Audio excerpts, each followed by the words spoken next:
So quite a lot going on today in the brew house. You can see I've got a little starter going on there, measured up me dry malt, add a little bit of yeast nutrient to that, and it's going off quite nicely. Fan going to get it off, let that boil for about 10 minutes, should be fine. Beside that, I'm trying to harvest some of the Kolsch yeast, because I do think I'll be making another one, and see if I can show you that at the same time. That's taken off the bottom of the fermenter when we rack that onto keg.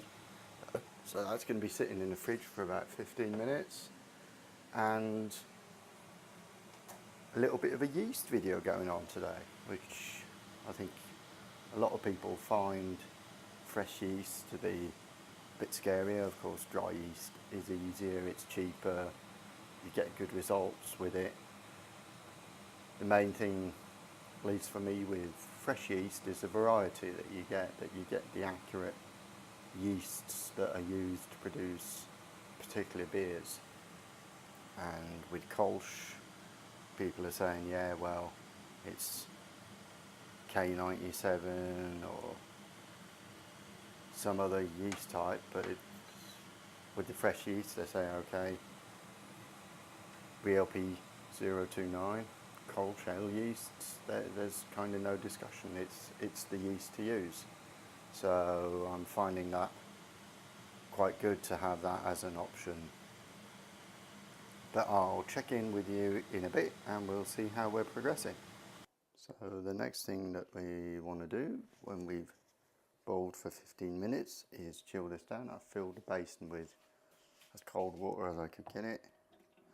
And I'll basically place water, take that out of the way so it doesn't drip, and let it sit there until it's pitching cold. I've taken the yeast out of the yeast that I'm going to be using for this particular beer out, and there is something I would recommend. It's a thermopen. So right now my water temperature is about 13 degrees. Wipe that off. My water temperature is 91, 92. So that's going to be sitting there for a while. And that would be kind of a really boring video. So I'm just going to leave it there. It cools down fairly quickly. I have found that when I use a wider casserole, when you go into cooling, that gives it a bigger surface versus the cold water, and you actually cool down quite a bit quicker. So that's something worth thinking about, and also that you get the right amount of water versus dry malt extract that you're using for this, so that you get the wort gravity that's ideal for a starter. So basically they say 100 grams of dry malt extract per litre of water.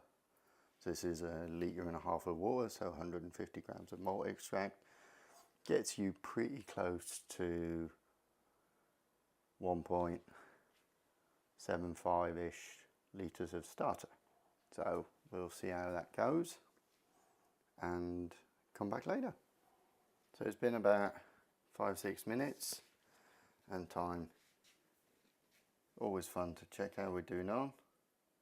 32 degrees, so it's gone down quite a lot, and the water temperature 17, so up from 13, so that's actually moved quite a bit as well. 15 on the back end where it hasn't been. So what you can do is circle it around a bit, and that will help even out the temperature. So now it's down to 16 here, which will give you give it maximum efficiency for cooling down. But as you can see, it's been about 5-6 minutes and it's going down there. So this is the final kind of step to the starter. What I'll start with doing is I'll add some sanitizer into here. Again, use Darsan, and I'll actually add the magnetic stirring stick into that. That goes as a swizzle around in there. Gets all nice and covered. Give that a little minute. In the meantime, I'll take that away so it's easier for everybody to see, and it also give the starting vessel time to drain off. Is my collected yeast, top cropped, been in the fridge, taken out of the fridge and gone up to room temperature nice and slowly. Pour off most of the excessive water. You want to leave some there. We don't want any of our friends to leave, so hope you're getting that a bit. Then basically what you can do, I'll put the lid on and you give it a right good shaking so that that yeast is right well suspended, shaking out, no lumps, stuff like that. It will look nice and creamy. It will be thinner than yeast when you buy it, but not a great deal of difference in there. So that's had a chance to go off. It's been about a minute. I pre-sanitized a little funnel, and I like doing this in the sink because there's always going to be quite a bit of mess when you do that.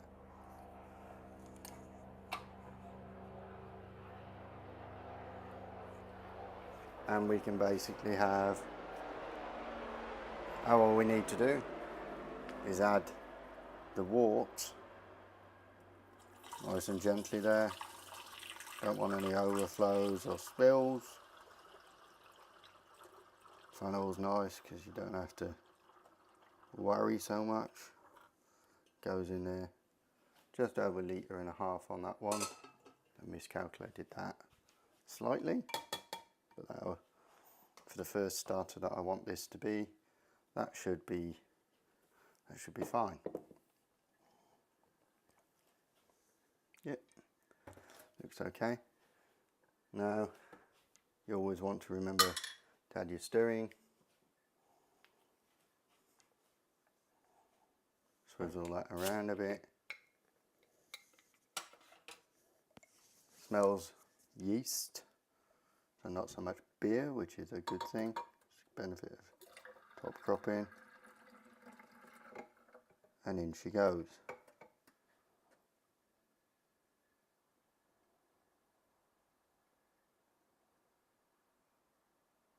It's 24 degrees outside. My wort temperature was 24.1.